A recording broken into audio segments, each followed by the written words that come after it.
Permisi, maaf.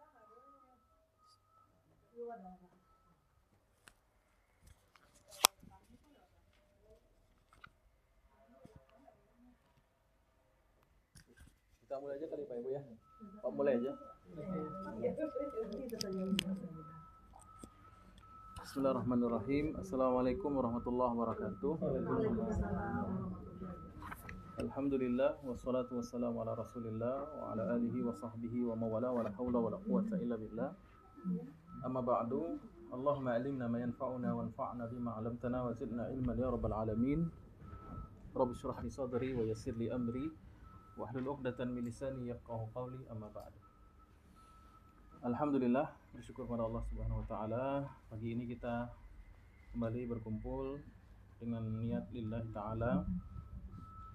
Berkumpul dalam rangka urusan agama kita. Mudah-mudahan Allah Subhanahu wa taala berkenan dengan maha luas rahmatnya memberikan kita ilmu yang bermanfaat, yang berbuah pada amal yang diterima dan mendatangkan ridho dan rahmat Allah. Amin ya rabbal alamin. Salawat dan salam kita sampaikan kepada Rasulullah Nabi besar Muhammad sallallahu alaihi wasallam. Selamat datang Bapak Ibu di majelis kita, di majelis ta'lim mengenai fikih ibadah. Insyaallah kita akan kembali membahas mengenai fikih sholat, terutama bagaimana gerakan serta makna-makna bacaan sholat itu. Kalau tidak salah terakhir kita membahas tentang masih qiyam ya, di posisi berdiri ya Pak Ibu ya. Baik. Sebelum kita mulai, marilah kita baca basmalah. Bismillahirrahmanirrahim. Terakhir itu saya ingat setelah takbiratul ihram. Setelah tangan sudah posisi sudah kemarin sudah bahas. Sekarang sampai situ. Kemudian kita lanjut ke step berikutnya, yaitu dalam masih posisi yang bertahan hingga sampai kita ruku, ini seperti posisi bersedekap seperti ini ya. Kemudian setelah takbiratul ihram maka kita diam sejenak. Jadi sholat itu batanang gitu, tidak usah buru-buru. Allahu akbar, Allahu akbar kabir walhamdulillah katsira subhan. Jadi itu tidak ada jeda gitu. Sholat itu kan sebenarnya lagi menghamba ya, maksudnya lagi berubudiyah, ibadah gitu. Dan ibadah itu harus, kalau bahasa Arab ta'anni, harus batanang musminangnya gitu. Rasakan kita sedang bermunajat kepada Allah Subhanahu wa taala. Tidak terburu-buru, karena terburu-buru itu salah satu gangguan setan sebenarnya. Al-ajalatu minasyaitan. Terburu-buru itu datang dari setan. Dia memberikan waswasah. Makanya ketika kita sholat tuh ada aja yang diingatkan setan tuh. Ya, yang tadinya nggak kepikiran jadi kepikiran. Sehingga menyebabkan kita terburu-buru, gitu kan. Misalnya kalau dia penulis novel atau orang yang punya karya, itu idenya bagus ke situ tuh ceritanya tuh. Atau mungkin dia seorang ibu-ibu, kayaknya masa enak kayaknya buka puasa nih gitu. Tadi ikan 3 pekan yang lalu lupa, gitu. Itu kan bahan masih ada, macam-macam lah gitu. Termasuk ustadz juga, ustadz nggak lolos juga gitu kan. Nanti ceramah di mana ya gitu kan. Jadi itulah ada. Setiap Nabi aja memberitahu kan, setiap anak Adam sholat, setiap muslim yang sholat itu pasti didatangi setan. Cuma setan ini kan dayanya cuman was-wasah saja, memberikan was-was. Sampai di situ nggak mungkin main fisik. Setan tuh nggak main fisik. Dia cuma menghembuskan di dada kita hal-hal yang tadinya nggak kepikiran. Ya, bahkan yang tadinya sudah lupa jadi ingat. 5 kunci telah tak ternyata tekan apa sholat itu.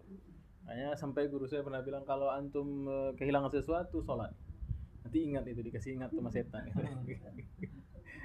Lapannya cari seharian nggak ketemu kunci ini kan, sholat, ingat itu. Jadi itulah, berarti kan khusyuk itu kan berarti mahal, sehingga harus dicuri sama setan. Gitu. Berarti khusyuk itu mahal, sehingga ada usaha setan untuk mengganggunya gitu kan, mengganggu kita gitu. Baik, jadi ta'anni atau setelah takbiratul ihram kita diam sejenak, baru kita masuk ke doa istiftah. Namanya istiftah atau iftitah. Misalnya di awal itu kita diganggu, tapi langkah terakhir kita terus lagi dengan gimana satu sholat. Misalnya apa Bu, kita diganggu terus? Ya, misalnya ada was-was. Tadi itu di awal misalnya. Iya. Itu dan kalau bisa sholat 1 rakaat di rakaat dua terakhir terakhir itu kembali kita fokus gitu dengan bacaan kita. Nah, gimana satu salat kita yang ngawal? Iya nggak apa-apa, lanjutin aja. Nggak boleh kita malah membatalkan hanya gara was-was. Itu salah satu rahmat Allah Subhanahu wa taala. La yukallifullahu nafsan illa wus'aha. Jangan karena ada bagian dari sholat itu yang kita nggak khusyuk sehingga kita mengulang sholat sampai kapan. Nah, Allah tidak membebani seorang hamba kecuali sesuai dengan kesanggupannya. Di antara maknanya itu dijelaskan oleh ulama adalah seorang nggak boleh memutus sholatnya hanya lantaran tadi ada kepikiran yang ada kelalaian atau kurang khusyuk gitu. Nah, jadi itu biar aja lah, istighfar aja. Maka ditumbuk dengan istighfar 3 kali dan sholat sunnah. Dan ke depan aja lagi gimana lebih maksimal sholatnya. Jadi kalau di kayak gitu sampai kapan sholat aja sepanjang hari kan begitu. Ulang lagi malah itu nggak bagus, fitnah dalam agama. Ya, sekali aja. Kecuali kita meyakini tadi dalam sholat itu ada hal-hal yang tidak terpenuhi syarat sah, atau ada kita melakukan hal-hal yang pembatal sholat, nah, baru diulang sholatnya. Tapi kalau hanya was-was syaitan, ada kurang khusyuk, tidak usah dibatalkan sholat, tidak usah dipotong, tidak usah diganti. Baik. Kemudian kita akan bahas tentang doa istiftah. Istiftah ini bisa dikatakan doa pembuka sebenarnya.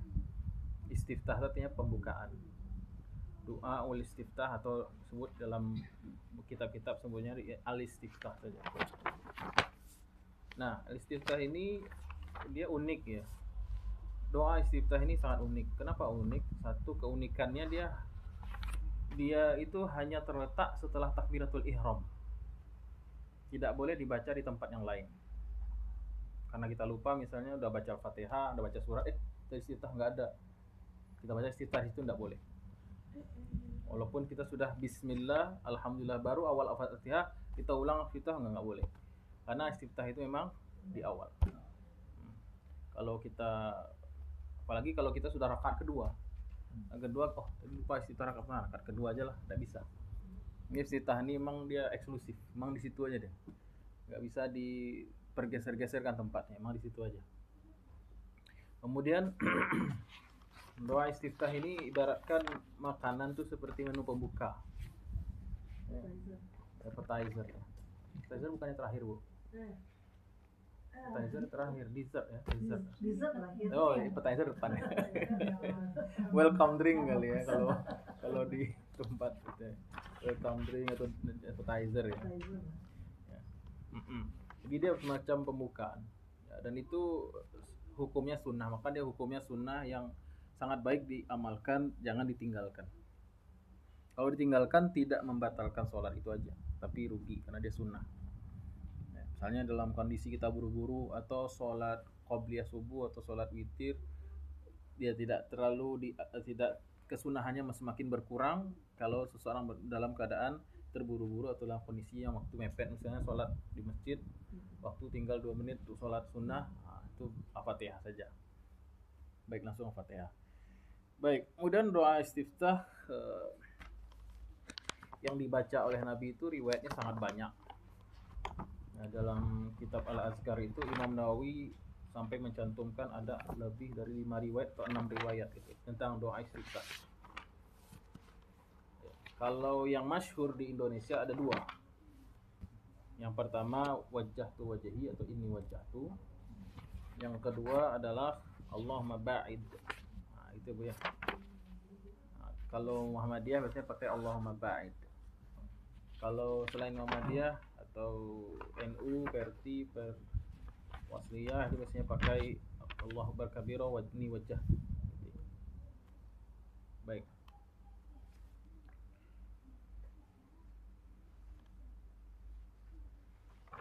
Dan memulai membaca istiftah tidak diperlukan membaca ta'awuz. Nah, ta'awuz yang tidak ada tempatnya sendiri. Jadi urutannya itu ialah takbiratul ihram, istiftah, ta'awuz, Fatihah, surat pilihan. Ini kondisi secara umum.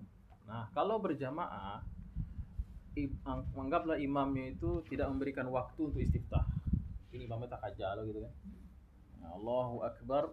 Kemudian imam langsung aja Bismillahirrahmanirrahim. Maka nggak boleh kita baca istiftah. Harus menyimak bacaan imam langsung. Karena konsekuensi dari ayat wa iza quri'al Qur'an fastami'u lahu wa ansitu. Apabila kamu bacakan Quran, maka diam dan simaklah. Jadi doa istiftah ini tidak boleh dikerjakan jika bertabrakan dengan imam sudah mulai membaca. Ya. Atau kita sedang baca istiftah nih, tapi masih di tengah jalan. Imam sudah mulai, alhamdulillahirabbil alamin kata imam. Maka kita stop baca istiftah. Nah, karena lebih utama menyimak rukun salat yaitu Fatihah dibandingkan membaca istiftah untuk diri sendiri. Kalau imam yang cerdas, dia akan ngasih waktu istiftah. Kenapa saya katakan cerdas? Karena dia akan mengcopy seluruh amalan istiftah orang belakang dia. Dan imam kurang cerdas kalau dia tidak memberikan waktu makmum baca istiftah. Kalau dia memberikan waktu, otomatis dia akan memberikan peluang bagi jamaah untuk membaca istiftah dan pahalanya ngalir semua bagi dia. Ada dia di situ fasilitator. Nah, baik. Nah, doa istiftah ini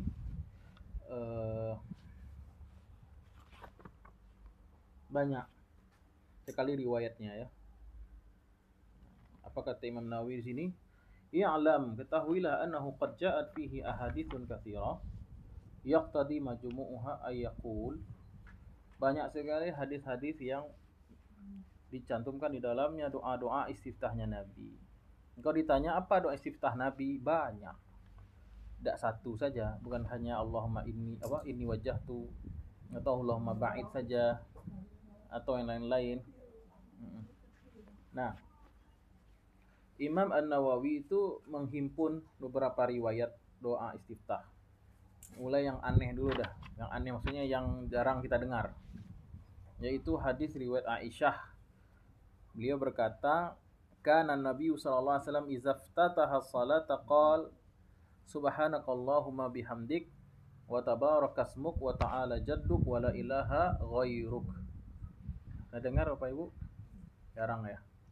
Hampir enggak pernah mungkin. Jadi itu doa istiftah yang pendek. Subhanakallahumma wa bihamdik wa tabarakasmuk wa ta'ala jadduk wa la ilaha illa ghairuk wa la ilaha ghairuk. Itu termasuk istiftahnya Nabi itu. Hadis riwayat Tirmizi, Abu Daud, Ibnu Majah, namun sanadnya dhaif. Baik. Ada lagi doa istiftah Nabi, subhanakallahumma wa bihamdik wa tabarakasmuk wa ta'ala jadduk. Oh, sama tadi ya. Ini jalur yang lain tapi. Ada lagi doa istiftah Nabi, la ilaha illa anta subhanaka zalamtu nafsi wa amiltu su'a faghfir li innahu la yaghfiru dzunuba illa anta. Nah, itu juga tak pernah kita dengar seperti itu. Kemudian yang masyhur di masyarakat kita itu tadi. Ini wajjahtu wajhiya lillazi fataras samawati wal ardh. Cuman menurut iya, doa istiftah itu sebenarnya panjang banget. Ya, saya bacakan Ibu ya. Allahu akbar kabira walhamdulillahi katsira wa subhanallahi bukratan wa asila. Wajjahtu wajhiya lillazi fataras samawati wal ardh hanifan musliman wa ma ana minal musyrikin. Inna salati wa nusuki wa mahyaya wa mamati lillahi rabbil alamin. La syarika lahu wa bidzalika umirtu wa ana minal muslimin. Allahumma antal maliku la ilaha illa anta rabbi wa ana 'abduka zalamtu nafsi wa a'taraftu bi dhanbi faghfir li dhunubi jami'an fa innahu la yaghfiru dhunuba illa anta wahdini li ahsanil akhlaqi la yahdi li ahsaniha illa anta wasrif 'anni sayyi'aha la yasrifu sayyi'aha illa anta labbaika wa sa'daika wal khairu kulluhu fi yadayka wasyarru laysa ilaik wa ana bika wa ilaika tabarakta wa ta'alaita wastaghfiruka wa atubu ilaik. Allahumma ba'id wa baini wa baina khataayaya kama ba'adtal masyriqi wal maghrib. Allahumma naqqini min khataayaya kama yunaqqa thawbul abyadu minad danas. Allahumma ighsil min khataayaya bil salji wal ma'i wal baradi. Nah, itu yang versi full version. Versi lengkap gitu ya. Nah, Imam An-Nawawi tapi di sini mengatakan hadza ma warada min al-adhkari fi du'a tawajjuh. Nama lain istiftah ini doa tawajjuh. Baru ingat. Nama lainnya adalah doa at-tawajjuh. Doa menghadap. Nah, gitu. Jadi istiftah itu, kalau istiftah artinya pembukaan, kalau tawajjuh ya menghadap. Jadi sebelum menghadap Allah itu ada semacam doanya, itu doa ini maksud. Terus kata Imam Nawawi di sini, inilah beberapa riwayat tentang doa istiftahnya Nabi Shallallahu Alaihi Wasallam. Yustahabbu al-jam'u bainaha kulliha liman shalla munfaridan. Bagi orang yang sholat sendirian dianjurkan untuk membaca seluruhnya. Kalau full version tadi itu saya katakan. Jadi seluruhnya itu dianjurkan kalau sholat sendirian. Ya. Kemudian walil imani idza udzina lahul ma'mum. Boleh juga imam memanjangkan istiftah itu kalau sudah maklum bagi makmum. Nah, jadi boleh enggak imam itu jedanya sangat panjang sebelum Fatihah? Boleh kalau sudah maklum dan diizinkan oleh makmum. Nah, tapi kalau tidak diizinkan, fa amma idza lam ya'zanu lahu fala yutawwilu alaihim. Tapi kalau kondisi normal itu ringkas saja, jedanya itu tidak terlalu panjang. Bal yaqtasir ala ba'dhi dzalik. Bahkan dianjurkan untuk salat berjamaah untuk ringkas. Wa hasuna iktisaruhu ala, dianjurkan kalau ingin ringkas dimulai dari wajjahtu wajhi. Atau dalam riwayat inni wajjahtu wajhi sampai minal muslimin wa ana minal muslimin. Nah, makanya inilah karena Indonesia ini mazhab yang banyak beredar itu Syafi'i, maka inilah yang diamalkan selama ini oleh kaum muslimin, mulai dari wajah tu sampai minal muslimin. Nah, itu versi lightnya sebenarnya itu. Versi ringannya seperti itu, versi ringkas sebenarnya itu, minimalis gitu ya. Nah, kalau yang mau lengkap kayak tadi itu ya, panjang tadi Bu. Termasuk di situ lafaz Allahumma ba'id. Jadi Allahumma ba'id itu satu riwayat. Sedangkan yang disampaikan Imam Nawawi yang ringkasan yang panjang sampai panjang itu menggabungkan seluruh doa istiftah. Jadi bukan masalah NU Muhammadiyah di sini sebenarnya, masalah kekayaan bacaannya aja gitu. Jadi kan kadang orang kan di sekolah anak SD kan sampai bingung. Baca doa istiftah kata guru agamanya. Kebetulan guru agamanya orang Muhammadiyah, Allahumma inni wajjahtu wajhi. Oh, bukan itu Allah baik katanya. Kan. Padahal anak ini ngaji di rumahnya itu bukan Muhammadiyah kan begitu. Atau sekolahnya gurunya backgroundnya Perti misalnya. Muridnya baca Allahumma ba'id. Jadi sebenarnya dua-duanya itu bukan masalah Perti atau Muhammadiyah atau NU, masalahnya kekayaan bacaan saja. Malah Imam Nawawi mengatakan fi Syafi'i itu lain, Imam Nawawi kan imam dalam mazhab Syafi'i. Dia mengatakan kalau bisa semuanya kecuali di salat jamaah gitu. Iya. Wajah istiftah Fatihah ya. Ya kan mewah jadi sholatnya Bu. Sama kayak makanan tadi kan, appetizernya aja luar biasa ini, udah kenyang kita nih. Apalagi main course ya, apalagi main course-nya gitu, apalagi nanti makanan penutupnya kan. Tapi kalau saya sendiri kita hafal Ustaz, Allahumma ba'id itu boleh, bahkan tidak membaca pun sholat sah, ya ada masalah. Cuman kan kita mau pengen kurang sedap. Kalau ingin lebih, kan ibadah itu ada tingkatannya juga. Ada ibadah minimalis, ada maksimal, ada yang mewah kan. Ini mewah ini kalau lengkap-lengkap ini mewah ini gitu. Apalagi kalau bisa dihayati dan dimaknai. Baik. Kalau saya gabungkan aja semuanya Bu. Enggak. Bukan masalah NU Muhammadiyah itu, masalah riwayat saja tahu banyak betul. Baik. Baik, kita di buku kuning itu dua saya sorot di situ, Allahumma ba'id sama ini wajah tuh. Baik. Ini karena itu yang kita angkat di situ karena emang itu yang paling banyak diamalkan. Kabiro itu Ustaz, kabiro alhamdulillah. Itu juga ada. Allahu akbar kabiro walhamdulillahi katsira subhanallahi bukratan wa asila. Boleh dimulai dengan itu atau langsung saja wajjahtu wajhi atau inni wajjahtu wajhi. Boleh dua-duanya. Atau langsung Allahumma ba'id juga boleh. Tapi secara ya kita bicara masalah ini relatif ya, selera ya. Allahumma ba'id itu kan langsung doa. Ya Allah jauhkanlah kan gitu. Sementara substansi dari iftitah itu kan sebenarnya membuka sholat gitu kan. Masa langsung to the point minta doa gitu kan. Jadi ada bagusnya wajjahtu wajhi. Ada bagusnya secara makna wajjahtu wajhi. Baik. Boleh pakai ini, boleh enggak. Dua-duanya ada riwayatnya. Jadi kita bahas yang wajah dulu Pak Ibu ya. Baik. Ini atau langsung aja wajah itu juga boleh karena ini sifatnya menegaskan saja. Wajah tuh wajhi. Wajhun itu bahasa Arab. Wajhun itu bahasa Arab. Jamaknya wujuh. Ya. Wajah tuh wajhi. Ya. Kita potong dulu. Wajah tuh wajhi lillazi. Kalau biar enak kita potong-potong supaya kita mudah paham. Inni wajjahtu wajhi lillazi fatara.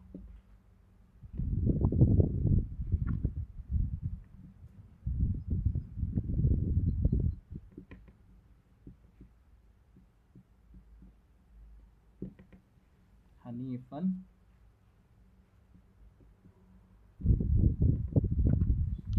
musliman.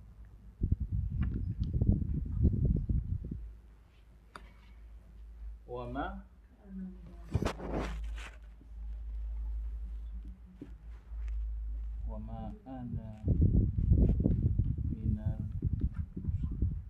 musyrikin. Ini wajah wajhi lillazi fatara as-samawati wal arda hanifan musliman wama ana minal musyrikin.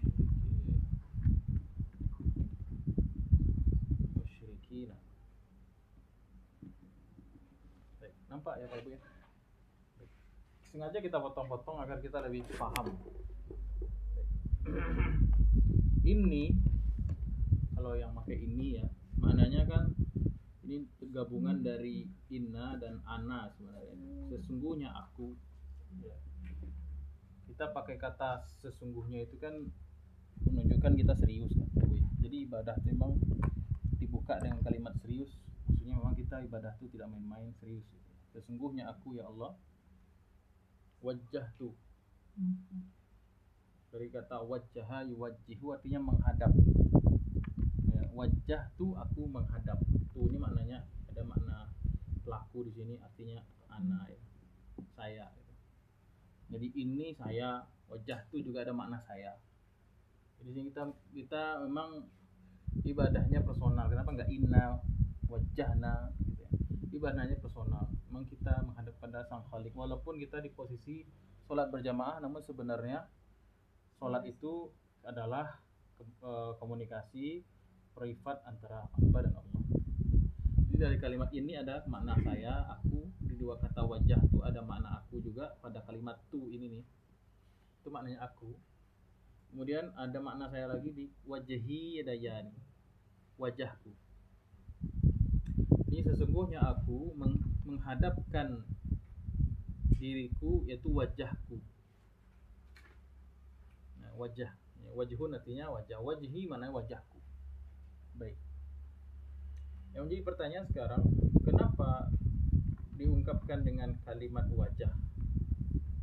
Wajah. Nah, ini sebenarnya ada gaya bahasa, yaitu gaya bahasa istilahnya menyebut sebagian anggota badan, namun maknanya seluruh. Wahadapkan wajahku maknanya diriku seutuhnya, ya, lahir batin, ya, menghadap pada Allah Subhanahu Wa Taala.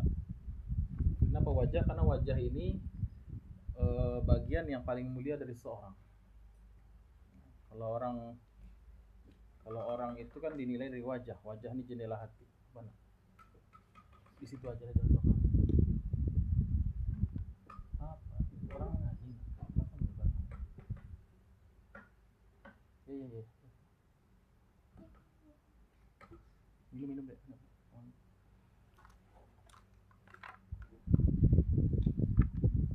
Baik. Jadi wajah ini kan gaya bahasa Ibu ya. Kenapa wajah? Karena mewakili seluruh anggota badan. Karena dalam bahasa Indonesia pun ada pewakilan itu, maknanya seluruhnya. Contohnya kalau di Minang itu pai tampak muko, pulang tampak punggur. Maksudnya tampak diri seutuhnya. Lahir batin utuh dia minta izin gitu, jelas gitu. Atau bahasa Indonesianya batang hidung. Sebelum menengok batang hidungnya hadir, apakah kita menanti batang hidungnya saja? Tidak, kan maksudnya seluruh dirinya gitu ya. Nah itu juga. Tetapi orang Arab dalam bahasa Arab itu sering menggunakan kalimat wajah sebagai mewakili seseorang ya. Jadi seorang, jadi walaupun diungkapkan dengan kuhadapkan wajahku, tapi maknanya kita menghadapkan diri kita seutuhnya lahir batin.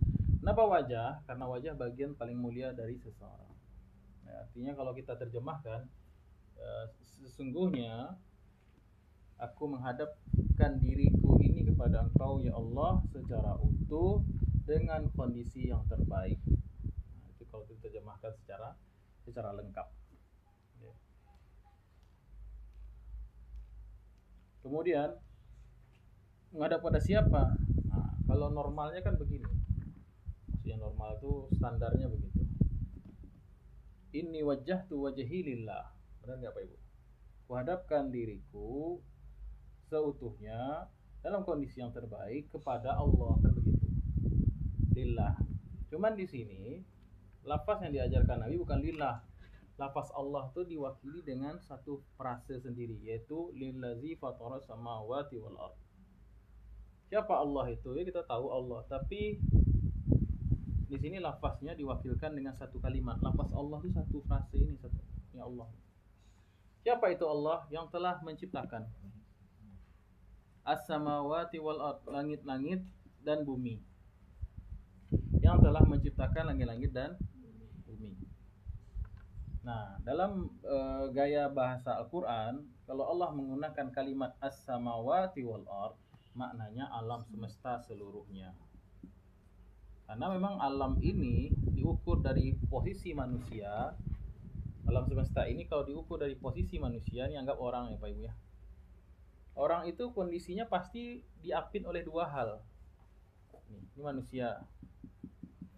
Jadi kalau disebut as-samawati wal ard dalam Al-Qur'an, maknanya alam semesta. Kadang ditambahin wa ma bainahuma, dan yang diantara keduanya, allazi khalaqas samawati wal ard wa ma bainahuma fi sittati ayyam, gitu kan.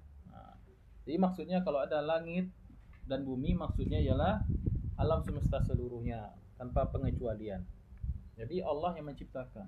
Menciptakan bukan hanya menciptakan tinggalin gitu, hendak, bahkan yang mengatur, mengurus. Ya, berapa itu tenaga, power, biaya untuk menjalankan alam semesta ini? Besar sekali. Jadi dengan kita tahu Allah itu penguasa alam semesta itu, muncullah haibah, rasa takut, rasa kagum, rasa takjub kepada Sang Ilahi. Ketika kita membaca inni wajjahtu wajhi, maduk siapa kini kok? Maduk penguasa alam semesta. Kok masalah wak kecil bagi Allah? Apa keinginan kita? Mudah bagi Allah. Seberapa besar dosa kita? Mudah bagi Allah mengampuni. Jadi ketika kita tahu pangkat seseorang yang kita hadapi, jasanya ke kita, akhlaknya, kebaikannya, kekuasaannya, kekayaannya, tentu berbeda kalau kita menghadap seseorang yang kita tidak tahu. Benar nggak Pak Ibu? Seseorang yang random kita temui di jalan, gimana sikap kita? Ya biasa aja gitu. Sopan, tapi akan biasa saja. Ketimbang ketika berjumpa dengan seseorang yang kita tahu jasanya besar buat kita, akhlaknya baik, ya. Kemudian orangnya pemurah, orangnya mungkin pejabat, kaya raya, dan lain sebagainya. Tentu rasa yang muncul di hati kita berbeda. Bagaimana sikap kita, harus tahu diri, bagaimana bersikap. Nah sekarang bayangkan yang kita hadapi ini Allah Subhanahu Wa Taala. Nah itu rasa itu tidak akan masuk kecuali iftitah ini nggak akan kita paham kecuali kita paham makna siapa itu Allah. Illazi fatara samawati wal ardh. Dengan manusia kita bisa istilahnya mengatur sikap ketika bicara. Kenapa kepada Allah kita nggak bisa ngatur diri, kan begitu. Nah, dan ini sayangnya dibaca tanpa dipahami, akhirnya lewat begitu saja mana-mana. Baik, jadi disebut as-samawati wal ardh, maknanya adalah alam semesta. Nah, kalau kita lihat posisi manusia itu memang di antara dua itu. Dalam bahasa Arab, al-ard itu maknanya apa yang berada di bawah kita, apa yang kita injak disebut dengan ard. Dalam bahasa Arab, apa yang kita injak disebut dengan ard. Kebetulan sekarang kita di atas karpet nih. Berarti karpet ini art. Terus keramik ini art. Tapi kalau kita ke jalan, berarti aspal itu art. Kita ke tanah itu art. Itu art itu artinya adalah yang berada di bawah kita yang kita injak. Ya. Konon ini diserap ke bahasa Inggris jadi earth. Konon diserap ke bahasa Inggris jadi earth. Ya. Bumi artinya earth. Baik. Dan apa yang berada di atas kita, sesuatu yang berada di atas kita namanya sama. Ya. Jadi apa yang di bawah kita namanya ard, apa yang di atas kita namanya as-sama. Jangankan as-sama, bumi saja belum sepenuhnya bisa dieksploitasi manusia sampai sekarang. Palung Mariana itu aja orang ngeri-ngeri kalau ke sana. Yang ada di Filipina, Laut Filipina ya, Pak ya. Kalau Laut Cina Selatan, ya. Palung Mariana aja titik terjauh ya, terdalam dari muka bumi aja. Lautan yang luas ini belum semua tereksplorasi. Apalagi as-sama yang isinya di situ benda-benda asteroid raksasa luar biasa, planet, galaksi yang sampai sekarang masya Allah batasannya kita nggak sampai. Hanya kemampuan manusia yang bisa yang belum bisa mencapai itu gitu, bisa menelaah itu gitu ya. Jadi as-sama, begitu luasnya kekuasaan Allah Subhanahu wa taala. Baik. Dan setiap insan pasti mengakui dan dia pasti tidak akan bisa melepaskan dari kungkungan benda Allah ini. Karena ada orang yang kita tanya, bisa enggak kakinya enggak nginjak bumi? Enggak ada. Pasti orang itu butuh pijakan, numpang ke buminya Allah. Semewah apapun rumah, sebagus apapun mobil, tapi kalau tidak ada bumi Allah gimana? Ya enggak bisa. Semua orang pasti butuh bumi Allah Subhanahu wa taala. Dan setiap orang pasti numpang di bawah kolong langitnya Allah. Nah, ada orang Afrika, orang Jepang, orang Indonesia, semuanya masih di kolong langit. Maka tidak pantas sombong gitu ya. Karena di atas kita masih ada langit. Amin tumang fis sama gitu kan. Kan kau tidak takut apa yang akan datang dari arah langit. Baik. Jadi kita di tengah-tengah nih posisinya Pak Ibu. Kita di tengah-tengah nih sebagai hamba Allah Subhanahu wa taala. Baik, fatara maknanya khalaqa. Fatara maknanya khalaqa. Namun maknanya lebih spesifik dari khalaqa. Kalau khalaqa mencipta secara umum, kalau fatara maknanya mencipta yang sebelumnya tidak ada contoh sebelumnya. Nah, makanya di situ ada makna al-badi' bagi Allah, Allah yang maha kreatif. Nah, jadi dialah yang menciptakan sesuatu yang tidak ada contoh sebelumnya, dan ciptaannya itu masya Allah dahsyat, besar, luas, yang luasnya aja nggak bisa kita ukur. Bagi makhluk-makhluk yang berada di dalamnya. Itulah kekuasaan Allah Subhanahu wa taala. Jadi di sini hadir ma'rifatullah. Di sini hadir rasa kebesaran Allah di sini. Masuk ketika kita baca inni wajjahtu wajhi lillazi fataras samawati wal ardh. Jadi kita ketika sholat itu seperti debu yang lagi menghadap zat yang maha kuasa gitu. Gitu nih, setitik debu pun enggak ada di alam semesta ini sebenarnya. Tapi kita diizinkan untuk beribadah dan bermunajat kepada Allah. Baik, bagaimana kita beribadah itu ada dua sikap. Pertama hanifan. Yang kedua musliman. Baik. Hanif secara bahasa artinya bengkok atau condong. Jadi kalau ini lurus, dia kalau hanif itu begini, set bengkok atau condong. Hanif. Makanya orang yang kakinya letter X dalam bahasa Arab disebut rajulun ahnaf. Laki-laki yang kakinya bengkok. Polio ya dok ya, mungkin polio ya. Itu rajulun ahnaf, pendek ya, ahnaf ya. Gigantis. Bukan ahnaf. Kalau ahnaf lain lagi artinya, itu orang-orang bermazhab Hanafi. Ahnaf. Jadi kalau ahnaf orang yang kaki bengkok. Jadi ahnaf itu namanya ahnaf. Ahnaf. Baik. Nah, hanif itu makna dasar ya, makna bahasanya gitu. Tapi hanif maknanya ialah orang yang bengkok atau cenderung kepada kebenaran. Orang yang condong kepada kebenaran, itu maknanya. Lawannya fasik, condong kepada keburukan. Nah, kenapa orang sholat itu mengatakan lillazi fataras samawati wal arda hanifan?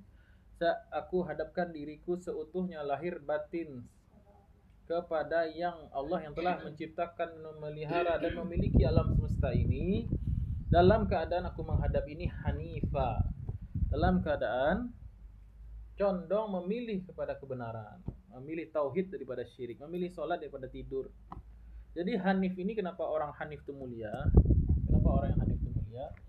Karena dia condong memilih kebenaran di saat dia berpotensi untuk melakukan kesalahan atau dosa. Sekarang saya tanya, tadi sholat, insya Allah kita semua sholat subuh tadi Pak Ibu ya. Sholat subuh berjamaah lagi kan, masya Allah. Kita kan di masjid gitu ya. Padahal di saat yang sama kita mungkin nggak tidur. Berpotensi nggak kita tidur? Berpotensi. Hadis itu berarti kita hanif. Nah, itulah keistimewaan manusia, ibadah manusia. Di saat dia berpotensi untuk lalai, jahil, dan berdosa, dia memilih kebenaran. Dia memilih amal soleh. Itu disebut dengan hanif. Minum itu.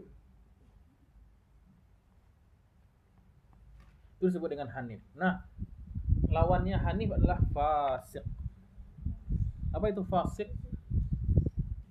Di saat dia memilih, condong sikapnya memilih yang jelek ke negatif, dosa dan maksiat, padahal di saat yang sama dia berpotensi untuk melakukan taat. Nah, itulah ini hasil dari perang dua kubu ya. Apa itu? Kubu dalam diri kita kan ada dua ya Bu ya. Kubu hak dan kubu batil. Perangnya selalu perang ini. Ya, versus antara hak dan batil dalam diri kita. Ya. Kalau yang batilnya ada setan. Setannya ada setan manusia dan ada setan jin kan itu ya. Berarti lingkungan ya, lingkungan juga ya, setan jin manusia. Ada faktor hawa nafsu. Kemudian kebodohan. Nah, sementara di pihak kebaikan ada malaikat rahmat. Ada jin korin lagi nih, setan dan tambah lagi jin korin. Jin korin semua manusia itu kafir kecuali jin korinnya Nabi. Ya, ada malaikat rahmat di sini. Kemudian ada ilmu, ada akal, ilmu atau akal. Kemudian ada iman dan fitrah. Nah, ini dua kubu ini selalu berperang. Malaikat membisikkan kepada kita kebaikan-kebaikan. Ya. Kemudian fitrah, software dasar seseorang untuk menjalankan agama. Kemudian ilmu dan akal sehat itu menuntun seseorang secara kognisi. Akan berbuat baik atau berbuat buruk, disinilah yang mensupport. Nah, orang berbuat buruk itu faktornya ada hawa nafsu, ada kebodohan. Ada setan itu bercabang, ada setan manusia, lingkungan ya. Ada setan yang memang asli diinstal ke diri kita masing-masing sejak lahir, namanya jin korin. Jin korin. Nah, siapa yang kuat nih? Kuat-kuatan nih Pak Ibu. Orang ilmunya luar biasa, ilmunya Masya Allah. Akalnya juga bagus gitu kan, IQ-nya tinggi gitu, rajin baca, pengetahuannya luas, ya open minded gitu ya. Kemudian imannya juga dipupuk dengan ilmu, dengan Quran. Kemudian dan fitrahnya lanjut. Kemudian lingkungannya bagus, nih juga faktor lingkungan. Kemudian malaikat juga senang sama dia, gitu kan. Dia ikutin. Nah, maka dia menang di situ. Ya, maka dia menang di situ. Tapi kalau ini yang mendominasi, maka dia akan kalah. Nah, ketika orang itu hanif, inilah yang akan ada. Orang kalau jadi hanif itu karena kebaikannya dominan, malaikatnya dominan, ilmu akalnya dominan, iman dan fitrahnya dominan. Lingkungannya bagus pula, maka dia dominan untuk memilih kebaikan. Tapi kalau kalau ini yang dominan berarti dia fasik. Nauzubillah. Ilmu tidak ada, gitu kan, akal sehat tidak jalan, gitu kan, hawa nafsu diperturutkan, kemudian setan jinnya udah senang. Ya, sekali dibisik SKT langsung. Kalau kebaikan susah, langsung masuk dah. Kan? Apalagi kalau makan haram, udah selesai. Nah, kalau itulah pentingnya makan halal dan haram. Kalau di sini orangnya sering makan halal biasanya makan haram biasanya. Jadi masaknya itu karena makan makanan. Kan? penentunya itu makan. Kalau makannya haram, udah banyak yang mendekat, yang jelek-jelek. Baik, ketika ini dominan menang maka dia jadi hanif. Ketika ini dominan menang maka menjadi fasik.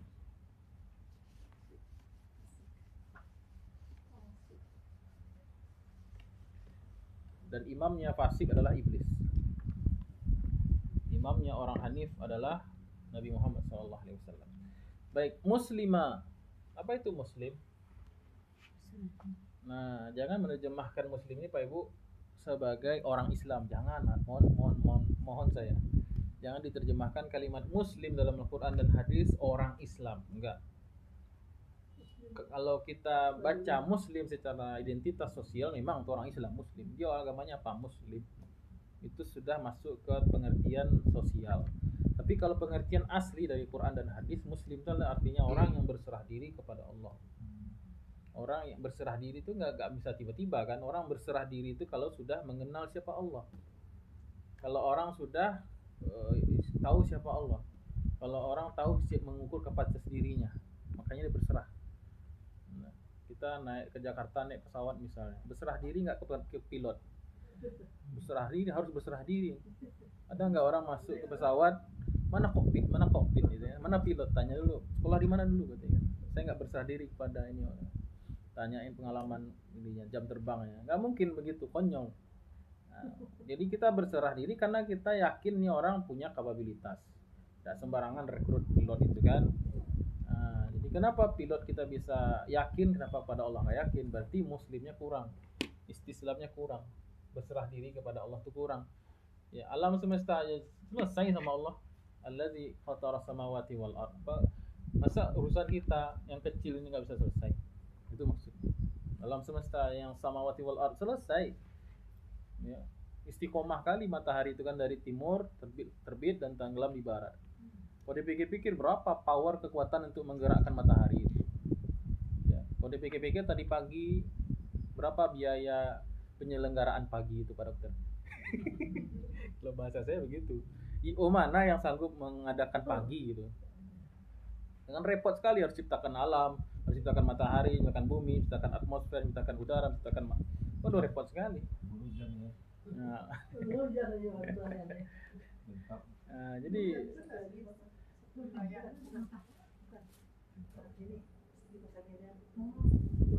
Iya, iya. Panas ya Bu ya. Iya, iya. Hangat. Ya muslim. Jadi sekali lagi jangan terjemahkan muslim kalau kita baca Quran dan hadis. Nanti bahaya malah kalau kita terjemahkan muslim itu orang Islam. Nanti baca ayat begini, wala tamutunna illa wa antum muslimun. Jangan kamu mati kecuali dalam keadaan sebagai orang Islam. Enggak, berserah diri kepada Allah. Nah, jadi jangan kalau masuk surga syaratnya KTP Islam sebagai ID identitas, aduh berarti kan mudah sekali masuk surga. Kalau cuman ID-nya Islam.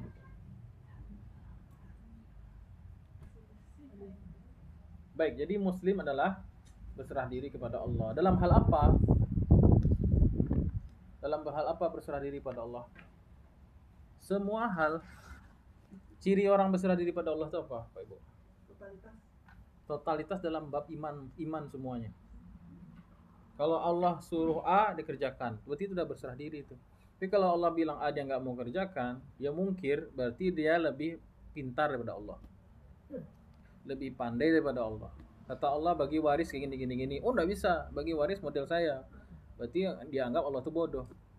Nah, kemudian kalau dia langgar perintah Allah dengan sombong, berarti dia belum taslim, belum berserah diri pada Allah.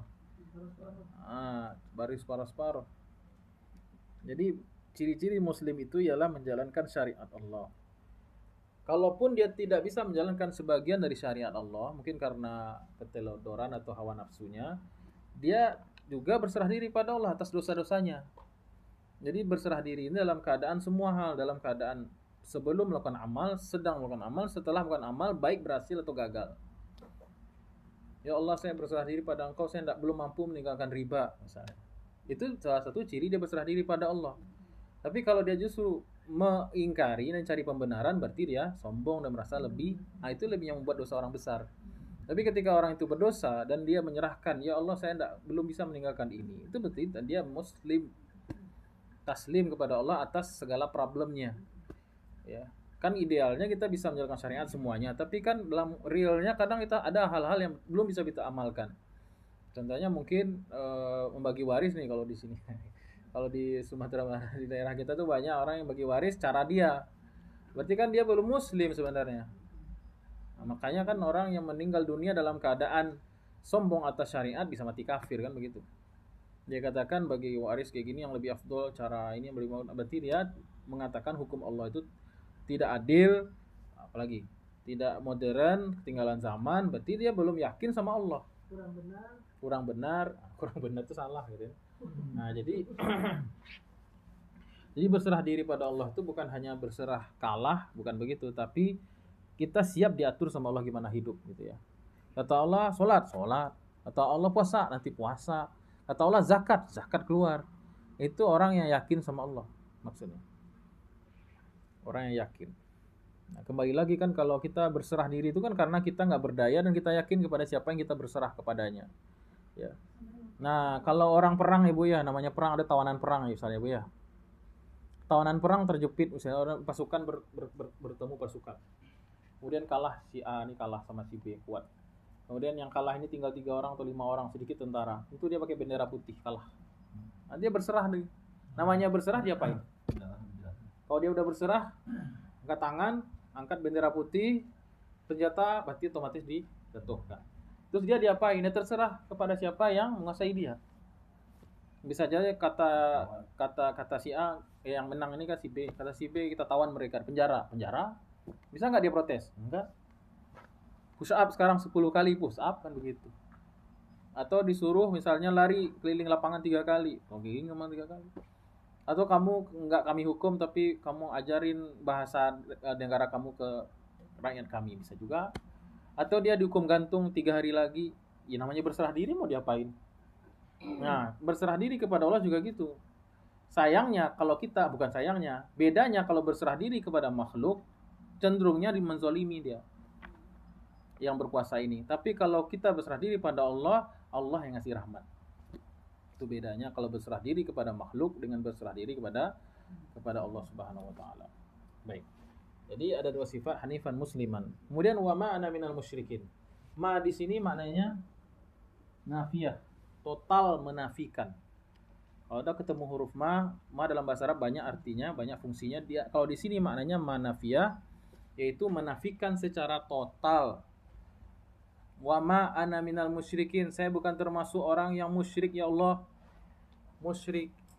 Musyrikin ini jamak dari musyrik, artinya orang. Orangnya disebut musyrik, perbuatannya disebut syirik.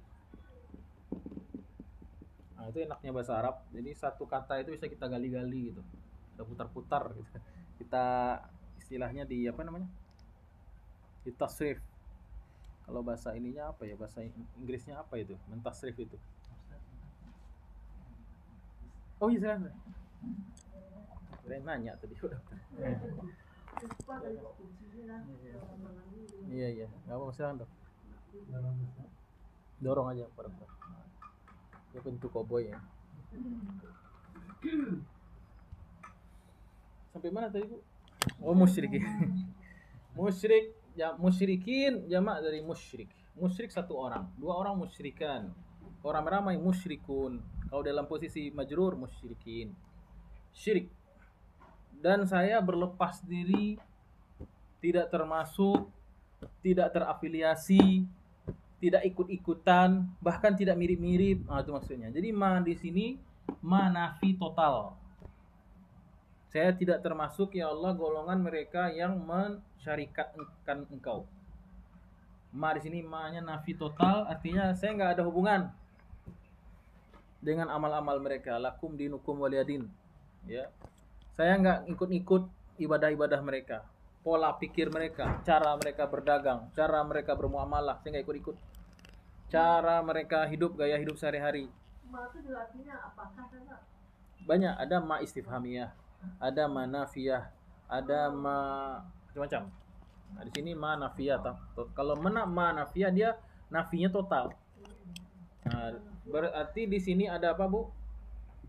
Al-bara, melepaskan diri dari kesetiaan dan loyalitas kepada mereka yang durhaka kepada Allah.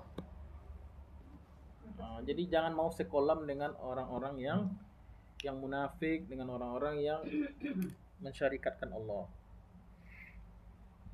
Aku berlepas diri dari pada mereka. Mereka itu orang musyrik. Iya, orang-orang musyrik. Cuman terkadang ada beberapa orang yang mengaku muslim, tetapi dia rela satu geng dengan orang-orang yang jelas-jelas menentang hukum Allah atau jelas-jelas kafir lantaran kepentingan. Ada apakah itu kepentingan ekonomi, politik, jabatan, dia jilat-jilat, ya gitu kan? Ada yang begitu. Nah, Islam nggak mau. Kalau kamu sudah bertauhid kata Allah, kamu menghadap kepadaku, berarti kamu loyal kepadaku, palingkan yang lain. Jadi kalau sudah 100% menghadap kepada Allah, inni wajjahtu wajhi, bismillah. Yang bisa diajak berteman, circle lingkungan kita ya orang-orang yang mau taat sama Allah juga. Kalau orang-orang yang ingkar kepada Allah, ya udah lepaskan, bismillah. Ya salam gitu, wassalam gitu. Ini pentingnya belajar pemahaman tentang bara atau melepaskan diri dan loyalitas kepada kaum muslimin. Loyalitas kepada Islam. Ya. Karena yang kita takutkan tuh gini Pak Ibu, kita nih udah ngomong hanif dan muslim, kita udah ngaku condong kepada kebaikan dan ngaku berserah diri kepada Allah, tapi hanya dalam cover dan sampul. Kita lihat kadang ada orang Islam tetapi muamalah atau kehidupan dia sehari-hari masih kayak orang kafir, nggak beda. Ya, kata Allah dalam Quran, jangan menipu. Orang Islam kan dilarang menipu, harus jujur gitu kan. I'diluhu aqrabu littaqwa. Berbuat adillah, jangan berbuat zalim gitu kan. Fala tazalamu kata Allah dalam hadis qudsi. Jangan kamu berzalim, jangan menipu. Tapi dia menipu berarti kan dia keluar dari prinsip-prinsip Islam gitu ya. Jadi wa ma ana minal musyrikin. Jangan sampai salah baca ya Bu ya. Wa ma ana minal muslimin. Saya tidak termasuk golongan orang-orang yang berserah diri pada Allah. Nah, gitu. Nah, malah bahaya. Nanti terakhirnya wa ana minal musyrikin nanti nauzubillah. Nah, ya, baik. Jadi kita kunci di sini ini yang disebut dengan nafi. Ini yang disebut dengan nafi. Kita menafikan diri bukan termasuk golongan mereka yang musyrik. Baik. Makanya semua atribut ibadah kaum musyrikin itu jangan diikuti. Kalau diikuti ya Rasulullah bersabda man tasyabbaha biqaumin fahuwa minhum. Nah, nanti ada perayaan agama lain kita ikut-ikutan dengan dalih toleransi. Nah, contohnya datang hari apa gitu kan, ibadah-ibadah lain kita ikut gitu kan dengan alasan toleransi, salah. Kalau pemerintah ada sikap-sikap yang bisa ditempuh dan ada sikap-sikap yang tidak perlu dilakukan. Kalau misalnya contoh kemarin itu ada tamu datang siapa? Paulus ya, Paulus.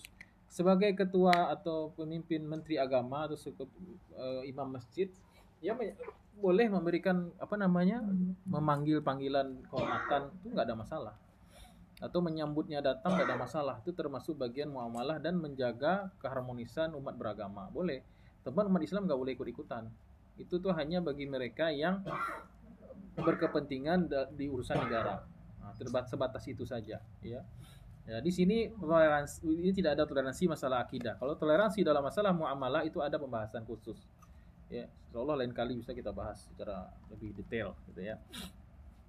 Ya, sebagaimana Nabi SAW juga bermuamalah dengan banyak orang-orang kafir dan pendiri pemuka-pemuka Yahudi, pemuka Nasrani. Nabi bermuamalah. Nabi menyebut Heraklius itu dengan sebutan Azimur Rum, padahal Nabi tahu Heraklius itu salah satu pendeta di agama Katolik Ortodoks ya, atau Kristen Ortodoks ya. Nabi tetap memanggil mereka dengan panggilan kehormatan seperti Azim Ar-Rum, wahai pembesarnya Rum gitu ya. Nabi tetap mengirimkan salam penghormatan kepada Raja Najasyi. Raja Najasyi itu agamanya Kristen juga. Nah, tetap dalam suratnya Nabi itu memakai ungkapan-ungkapan yang menghormati sebagaimana kaumnya menghormati gitu. Jadi ini pembahasannya di bidang akidah dan ibadah. Pembahasan wa ma ana minal musyrikin ini pembahasan dalam bidang akidah dan ibadah yang dalilnya jelas surat Al-Kafirun lakum dinukum waliyadin. Tapi dalam masalah muamalah ada pembahasan khususnya nanti insyaallah taala. Baik. Jadi bukan berarti nanti kalau wa ma ana minal musyrikin lalu kita teroris nanti gitu kan. Kan begitu, nanti ada pembahasan khusus.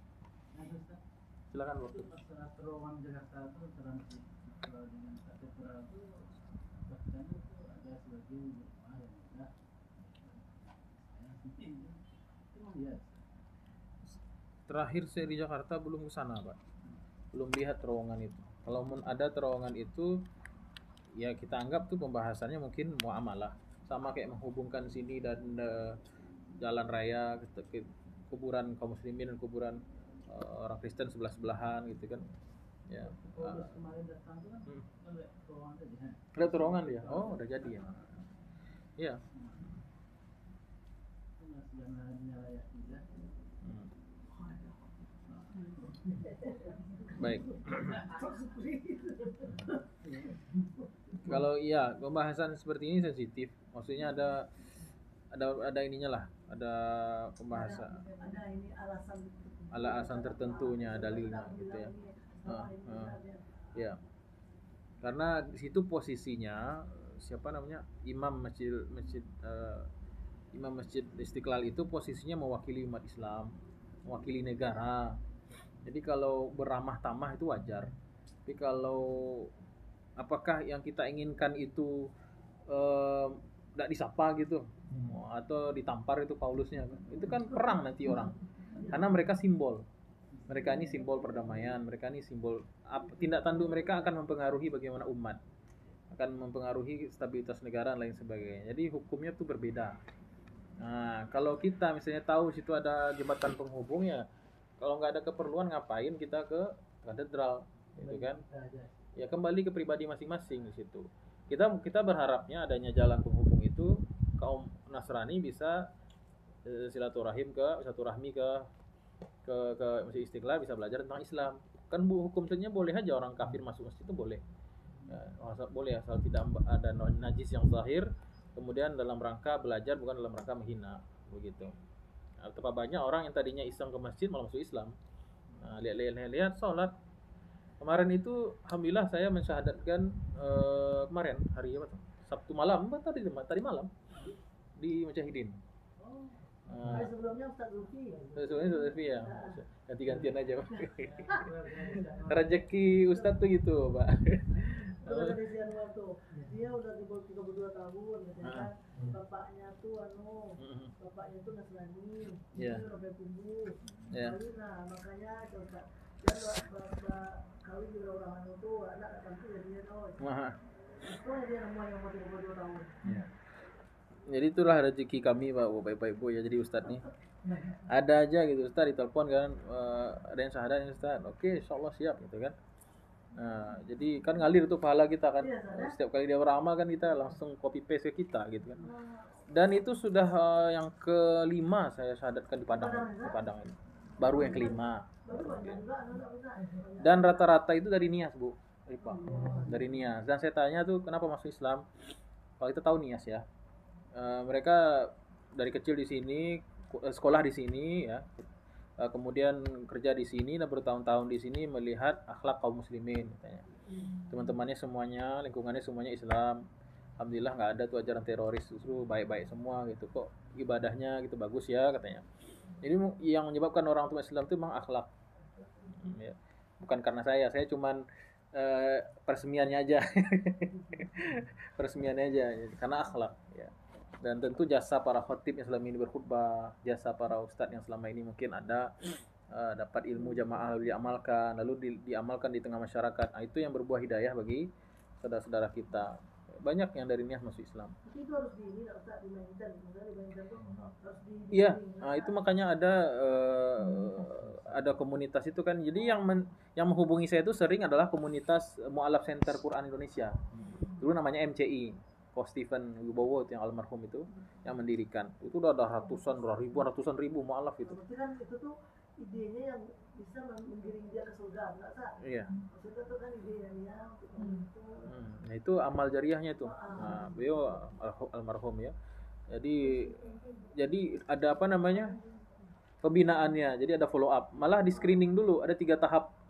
Jadi screening sekian bulan, artinya dia benar-benar nggak masuk Islam. Screening, syahadat, baru follow up, pelatihan. Jadi 3 tahapan tuh, wajib tuh. Nah itu sampai sekarang pendanaannya nggak ada, mandiri. Memang dari jamaah aja, dari siapa yang mau aja. Nah, lagi kita usahakan untuk meminta apa namanya jalur wakaf, zakat.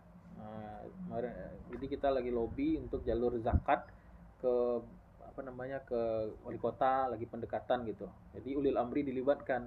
Soalnya kan mu'allaf itu kan bagian dari asnaf zakat sebenarnya. Nah sekarang masalahnya kan kita gitulah, kalau berdakwah ini kadang-kadang nggak bisa langsung mengharapkan pemerintah, nggak mengharapkan siapa-siapa, kita aja bergerak apa ibu. Nah, nanti kalau mulai gede, nanti pemerintah ngelirik atau pemerintah baru dapat dana. Jadi mulai aja inisiatif dari ustadz atau dari jamaah yang jadi IPA-nya. Dan mereka semua itu volunteer semua itu, yang istilahnya membina, yang itu volunteer semua. Nah, jadi itulah peran kita, terutama kaum the have, untuk jihadnya di situ Pak Ibu. Untuk yang seperti itu saya pikir tuh amal jariah tuh. Amal jariah yang strategis itu. Baik. Dan rata-rata yang masuk Islam itu di Padang ini belum ada yang saya lihat terdapat gantung yang tua, nggak ada. Ya, saya lihat yang masuk Islam di Kota Padang ini rata-rata muda semua. Berarti kan sedang berpikir gitu kan, sedang berpikir kritisnya selagi ini ya. Ya. Dan mereka luar biasa perjuangannya Bu. Ada yang diusir, ada yang ditolak, ada yang dari rumahnya gitu kan. Dan mereka belajar Iqra lagi gitu. Nah, kita alhamdulillah yang nggak dari Iqra belajarnya gitu. Baik, sampai mana tadi? Wa ma'ana minal musyrikin ya. Baik.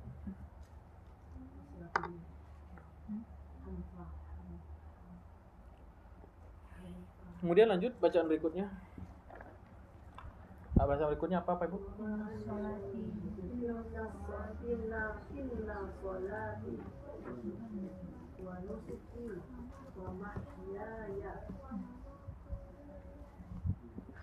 Baik. Inna salati.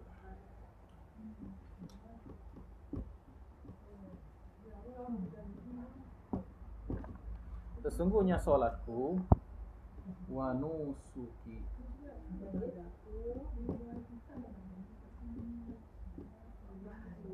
wa mahya,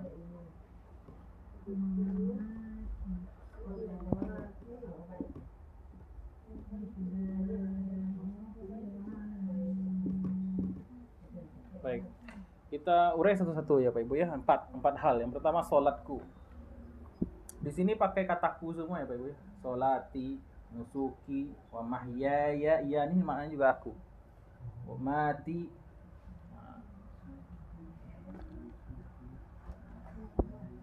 Artinya memang sangat personal.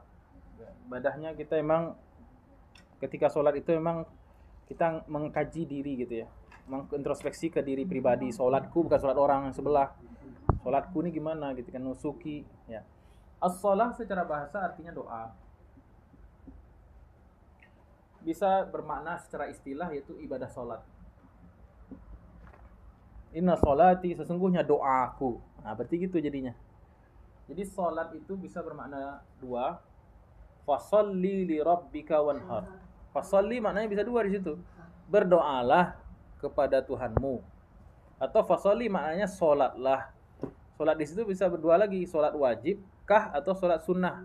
Nah, sholat wajib bisa, sholat sunnah maksudnya apa? Sholat sunnah Id maksud di situ. Wasolli, sholatlah sholat sunnah Id Idul Adha, wanhar, dan setelah itu potong. Nah, itu. Jadi sholat secara bahasa artinya doa. Kemudian sholat bisa bermakna secara istilah sholat, ibadah sholat yang dimulai dari takbir sampai ditutup dengan salam, begitu. Nah, kita menisbatkan doa dan sholat kita hanya bagi Allah. Lillahi Rabbil Alamin.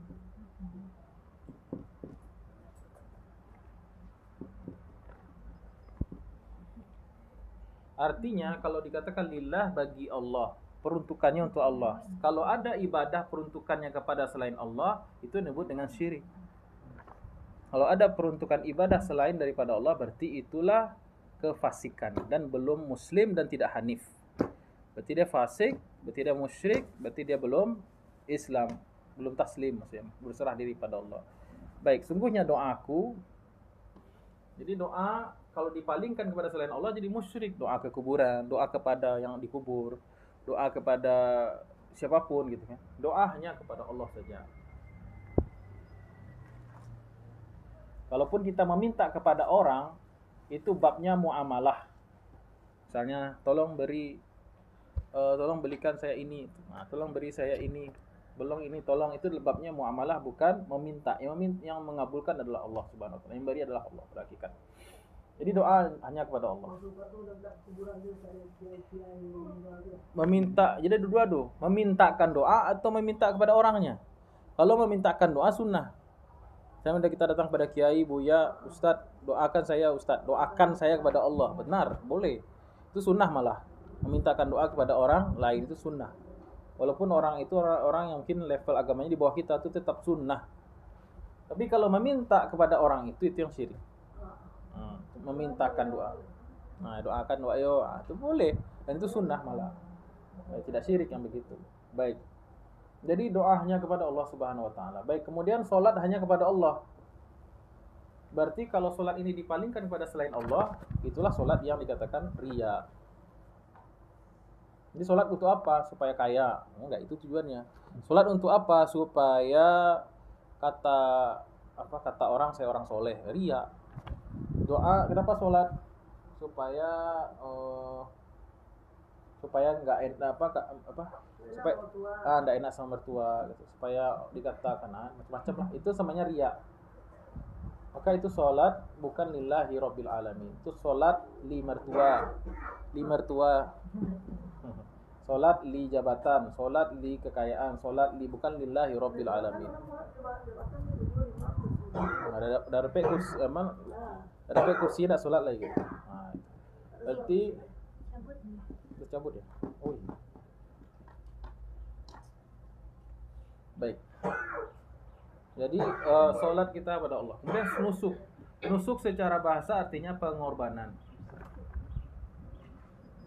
Nusuk secara bahasa artinya pengorbanan.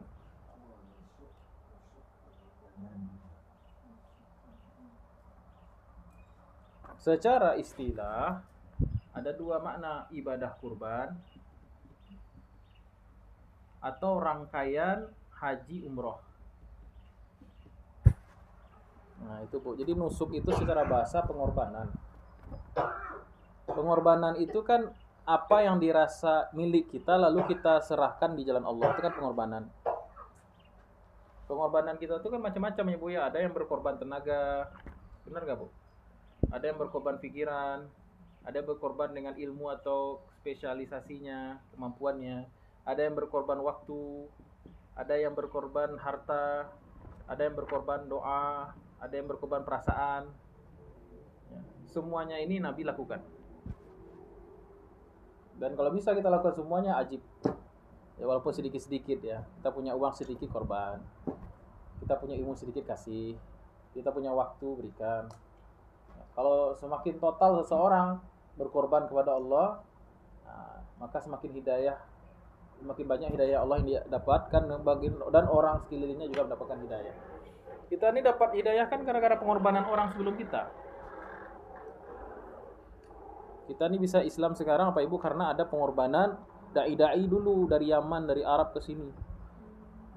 Kemudian ada pengorbanan setelah datang mereka akan meninggalkan keluarga. Ya, kenapa Indonesia ini masuk Islamnya itu mudah, nggak pakai perang, nggak pakai apa-apa, karena memang akhlaknya pedagang Muslim dari Arab. Ya, kemudian mereka tinggalkan negeri mereka, nikah, kawin campur, ada yang menjadi sultan dan sebagainya. Nah, kemudian ulama berkorban, dikirimkanlah ulama belajar di Mekah, di Timur Tengah, pulang-pulang jadi kiai, ustadz, kemudian mengajar, bikin pesantren besar, sampai sekarang santrinya ribuan gitu, alumninya banyak. Itu kan pengorbanan. Ada yang mewakafkan tanah, ada yang mewakafkan uang, ada yang mewakafkan bahkan nyawanya itu para syuhada. ketika terjadi peperangan misalnya, ada Belanda, ada penjajah, atau orang-orang yang ingin mengganggu keislaman kita, maka di situ ada perang, ada nyawa, itu kan pengorbanan semuanya. Maka dengan pengorbanan orang-orang sebelum kita, doa-doa nenek moyang kita, Rabbana hablana min azwajina wa dzurriyyatina qurrata a'yun waj'alna lil muttaqina imama, maka Allah turunkan hidayah. Di mana ada pengorbanan, di situ banyak hidayah. Kaidah tuh. Di mana banyak pengorbanan para orang-orang soleh dan para nabi, disitulah bercucuran hidayah. Jadi boleh jadi kita nih bisa sholat gara-gara apa? Doa kakek kita. Dan doa kakek itu dalam tafsir Imam Qurtubi sampai kakek yang ke-10. Kemungkinan orang dapat syafaat atau kebaikan Islam itu sebab kakek orang tua, bahkan kakek yang sampai ke-10 atau kakek yang 9 ya, al-abul ashir atau ajadul ashir. Dalam surah pembahasan dalam surah Al-Kahfi itu ya. Wa kana abuhuma salihah. Dan kedua anak yatim ini kenapa rumahnya direnovasi, yang hampir rubuh akhirnya direnovasi oleh Nabi Musa dan Nabi Khidir. Bayangkan Bu, ada 2 anak yatim, 2 yatim tinggal sendirian, rumahnya hampir roboh. Datang Nabi Khidir dan Nabi Musa berdua yang merenovasi rumah. Bayangkan Bu, Nabi yang merenovasi rumah, ndak kuli Jawa loh. Nabi loh Bu, tukangnya Nabi loh. Jadi tukang Nabi gara-gara apa? Wa kana abuhuma sholiha. Kata Allah, karena gara-gara orang tua dari 2 anak yatim ini orang soleh. Dan kata Imam Al-Qurtubi, kakek yang ke-10 atau ke-9. Jadi pengaruh itu enggak 7 turunan doh, 10 turunan. Nah, itu manfaat daripada bapak atau kesolehan seorang tua atau ibu atau bapak. Nah, pengaruhnya sampai ke anak cucu ke bawah. Jadi enggak sama sekali enggak. Ada juga. Nah, itu kan tergantung Allah kapan hikmahnya pas ya. Jadi kadang kita mikir ya, saya pribadi mikir, kok bisa ya saya sholat, kok bisa jadi ustaz gitu ya.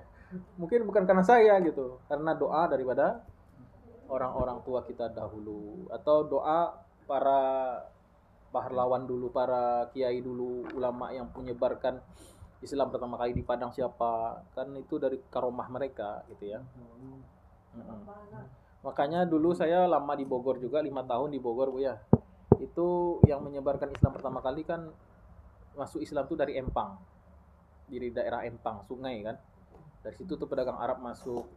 Itu yang menyebarkan pertama kali itu kan Habib Soleh, apa namanya? Pokoknya adalah Abdullah, lupa sih namanya. Itu sebelum saya meninggalkan Bogor, pindah ke Jakarta, itu ziarah kubur dulu. Untuk sekedar menghormati jasa beliau. Nah, bisa kita ibadah di Bogor ini dengan tenang. Itu gara-gara jasa orang yang pertama kali membawa Islam ke situ. Nah, kalau di Padang ini sepertinya ya Syekh Burhanuddin. Pengaruh dari Syekh Burhanuddin yang di Pariaman. Nah, ya, kita tidak bicara penyimpangan cara orang ziarah kubur ya Bu ya. Kita hanya bicara jasa. Ya, tidak boleh lah kalau kita menafikan jasa. Itu ada jasa-jasa mereka itu. Kalau bukan karena jasa para dai yang berkorban dulu, mungkin Padang bukan kota Islam gitu ya. Nah, jadi nusuk maknanya pengorbanan, tetapi bisa secara istilah nusuk bisa bermakna ibadah kurban, menyembelih. Secara istilah juga bisa bermakna rangkaian haji dan umroh. Mulai dari kita miqat, berihram, sampai kita tahallul. Nah, itu semuanya nusuk. Jadi semua rangkaian ibadah disebut dengan nusuk. Makanya di sini tidak heran ada yang menerjemahkan nusuk itu ibadahku. Benar nggak Bu? Ya kan? Nah. Tapi makna detailnya seperti ini, pengorbanan, ibadah kurban, rangkaian haji umroh, atau ibadah secara umum juga disebut dengan nusuk. Ibadah secara umum.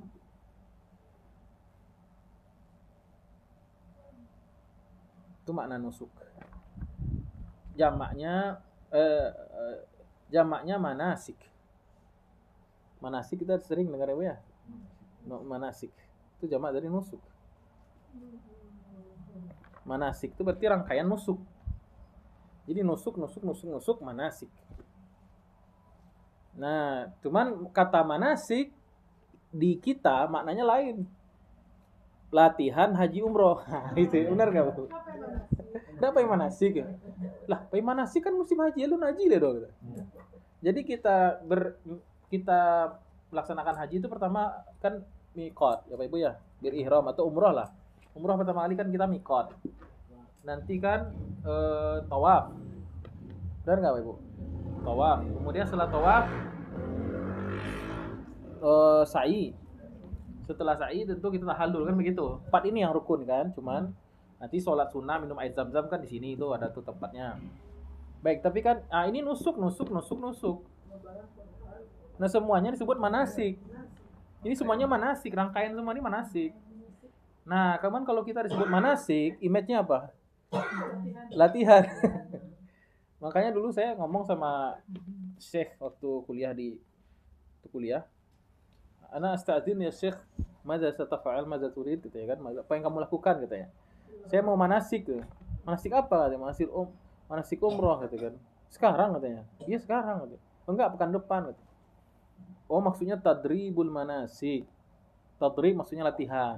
Nah, jadi istilah yang tepat itu sebenarnya adalah bukan manasik tapi tadribul manasik. Tapi karena panjang manasik selain apa? Nah, itulah kita ya sering membelok-belokkan istilah gitu. Mendek-mendekan saya gitu. Iya, saya juga ikut-ikutan juga gitu. Jadi nah, sekarang saya tanya, kalau kita terjemahkan salah satu terjemah dari nusuk itu ibadah, sholat itu kan ibadah. Benar enggak, Bu? Inna sholati, sungguhnya sholatku, wa nusuki dan ibadahku. Kenapa sholat ini disebutkan kenapa sholat disebutkan padahal kita bakal nyebut ibadah juga? Berarti menunjukkan kedudukan sholat sebagai ibadah yang utama. Itu maksudnya. Jadi sholat ini bagian dari ibadah. Ibadah bagian daripada kehidupan. Mahyaya. Dan kehidupan kita nanti bakal mati. Wa mati. Jadi gimana mati seseorang tergantung dia selama hidup. Gimana hidup seseorang benar apa enggaknya tergantung ada ibadah apa enggak. Ibadah seorang baik apa enggaknya pakai sholat enggak. Jadi ini semua ada kaitan. Ada kaitan semua.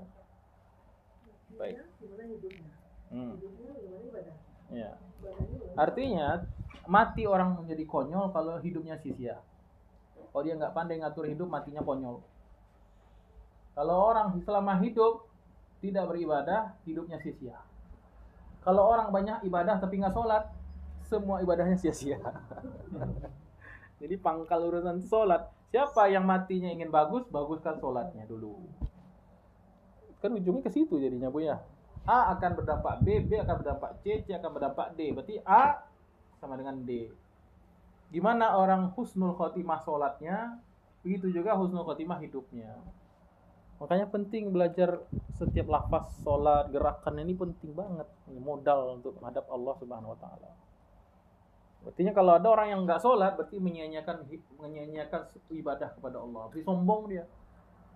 Kalau orang nggak ibadah, berarti kan tujuan kata Allah kan wa ma khalaqtul jinna wal insa illa liya'budun.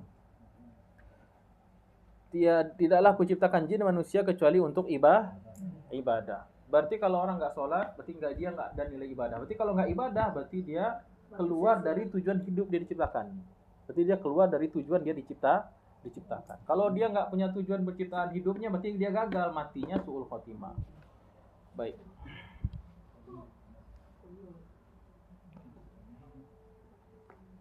Jadi jangan takut mati, takut sholat kita nggak benar.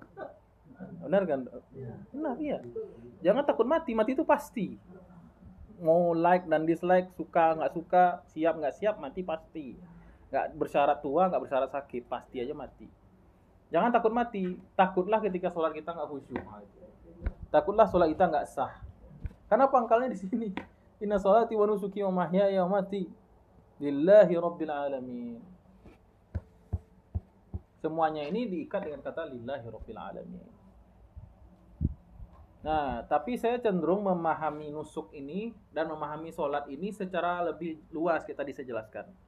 Jangan pahami ibadah saja. Namanya ibadah itu kan dari kata abada, ya'budu, ubudiyah itu kan maknanya kan penghambaan, ubudiyah. Nah, namanya penghambaan yang berkorban siapa? Ya hamba. Masa Tuhan yang berkorban? Tuhan yang menciptakan. Nah, Tuhan yang menciptakan, kita yang berkorban apa untuk Allah. Makanya berkorban itu namanya nusuk tadi itu. Makanya berkorbanan itu ibadah itu satu makna. Nggak disebut orang beribadah kalau nggak berkorban. Itu nothing lah gitu ya. Kalau orang nggak berkorban berarti dia nggak beribadah. Korban apa aja kalau kita beribadah Pak Ibu? Korban waktu ya Bu ya. Korban harta, apalagi pikiran. Datang ke sini kan dalam rangka berkorban ini. Moral dan material, perasaan dan pikiran. Ya. Korban. Jangan dicemeh Ibu. Kalau cocok sebenarnya Pak ini potongannya udah kiai. Iyalah, iya. Lah ya. Cuman tambah sorbannya sedikit. Iya. Ada dulu saya ingat Kiai Ali Yafi. Mirip sama beliau. Iya, Pak. Iya kan? Cuman Kiai Ali Yafi ini agak kurus sedikit. Nah, itu aja bedanya. Tapi kalau kacamatanya mirip, sama kayaknya. Nggak apa-apa. Itu lebih canggih lagi dokter dan kiai gitu. Nah, kadang gini loh, Dok. Ada orang yang dakwah itu justru bisa diterima kalau yang menyampaikan tuh expert di bidang tertentu. Kalau saya cuma ngomong, ini tuh yonya ustaz. Nah, itu kan orang ya. Tapi kalau dokter yang ngomong, wah, orang segan. Wah, dokter saya kayak gini gitu. Itu beda, Mang. Nah, jadi nah,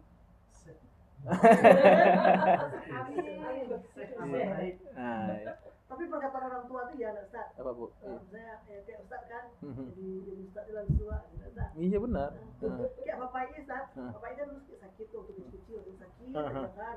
Terus katanya orang tuanya, ibunya lawaan, katanya kan. Mudah-mudahan saya digaring lagi, Allah itu mah. Ternyata benar. Dengarin. Iya. Iya. Tapi memang takdir tuh kadang selaras dengan ucapan. Kadang juga ucapan bisa menjadi doa yang dikabul. Nah, gitu memang dia kadang, apalagi orang tua kepada anak. Itu kontan sekali biasanya. Saya juga ingat waktu kecil masih SD, seumur inilah, seumur Sofia sekarang. Itu kan sering pai enggak berale udah Bu. Pai kalau Idul Fitri itu apa? Satu rahim lah gitu ya, barayo ya, barayo ke rumah baku-baku. Nah, itu baku-baku tuh ini mau jadi ustaz nanti nih. Buya nanti ini. Tunjuk-tunjuk aja saya bingung kan. Apa sih gitu. Tambah enggak yakin waktu SMA main band. Buya dari mana gitu kan. Nah, itulah. Ya, kata-kata orang kayak itu masin gitu orang. Baik. Sampai mana tadi? Oh, ini ya. Jadi saya suka menyabarkan, saya tipikal orang yang ingin memahami kata itu secara optimal. Tidak hanya ikut apa kata terjemah. Ternyata kalau kita bongkar akar kata semuanya itu menakjubkan. Ya, seperti nusuk itu kan gak hanya ibadah, di situ ada makna pengorbanan. Di situ ada pengorbanan semua yang tadi kita sampaikan. Jadi gini loh Bapak, maksud saya, ketika kita sholat sebenarnya itu merefresh, meluruskan kembali visi misi hidup sebenarnya. Seketika kita sholat baca inni wajjahtu wajhiya lillazi fataras samawati wal ard, kita ibarat memperbarui akad. Kita ibaratkan menyegarkan tujuan hidup itu apa gitu. Jadi kita nggak missing gitu, nggak miss kita. Kadang-kadang kan tujuan kita jadi hamba Allah nih, tapi seiring perjalanan dan karir atau hidup, kadang-kadang pilihan-pilihan membelokkan tujuan kita. Benar gak Bapak Ibu? Nah, itu maksudnya gitu. Jadi ketika kita baca inna sholati wa nusuki, ingat nusuk itu adalah pengorbanan. Sedangkan pengorbanan itu kan apa yang kita punya sekarang. Kita punya waktu, punya umur, punya harta, punya ilmu, punya kedudukan, punya relasi. Kita gunakan nggak untuk memperjuangkan agama Allah? Nah, itu. Jangan-jangan kita memperjuangkan diri sendiri selama ini. Nah, itu yang saya takutkan. Berjumpa dengan Rasulullah itu yang saya takutkan nanti di akhirat. Bisa nggak kita menghadap Nabi itu dengan kepala tegak? Ya Rasul, saya telah mengerahkan seluruh hidup dan kemampuanku untuk melanjutkan dakwahmu. Atau jangan-jangan kata Nabi, enggak, kau hanya untuk berjuangkan untuk kantongmu sendiri, untuk keluargamu sendiri, untuk perusahaanmu sendiri. Bohong kata Rasul. Gimana kita nanti?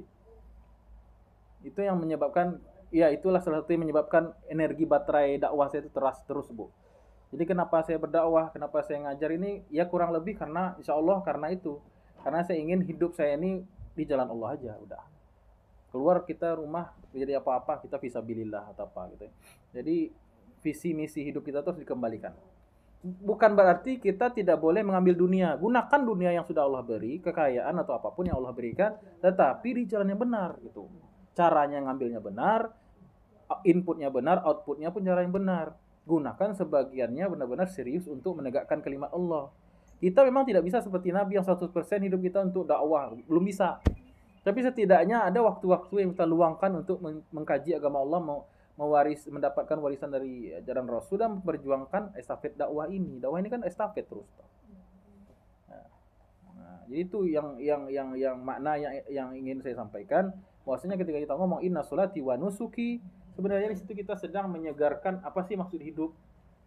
Apakah perjuangan kita ini selaras dengan perjuangan Nabi atau malah perjuangan kita itu untuk diri sendiri? Perjuangan kita tuh berlawanan, perjuangan Nabi memperjuangkan ke sini, kita malah ke sini nabrak. Nah, itu jadi jadi maknanya bisa lebih luas ya. Pengorbanan itu kan akan habis. Jadi semuanya ini Pak Ibu, waktu termasuk di sini waktu, ilmu, pikiran, tenaga, doa, harta, perasaan, ini kan bakal habis semuanya. Benar gak Pak Ibu? Mau dipakai fisabilillah atau di fisabili syaitan ya. Mau dipakai di jalan Allah maupun di luar jalan Allah, semua bakal habis juga. Harta bakal habis, kalau nggak habis nanti diwariskan, artinya bukan nggak kita nikmati lagi. Harta bakal habis juga, tapi apakah habis di jalan Allah atau tidak? Umur akan habis, tapi habis di jalan Allah atau tidak? Ya, kewarasan kita akan selesai dengan habisnya, dicabutnya ruh gitu, tapi dihabiskan di jalan yang benar atau tidak, kan begitu. Jadi seorang muslim itu bukan hanya sekedar hidup. Kata Buya Hamka kan kalau sekedar hidup, binatang juga hidup gitu. Sekedar beranak juga binatang, sekedar bekerja, kera juga bekerja, kata Buya Hamka kan. Nah, tapi apakah sama kita dengan mereka? Tentu tidak. Nah, kita hidup lillahi rabbil alamin, harus dipersembahkan untuk Allah.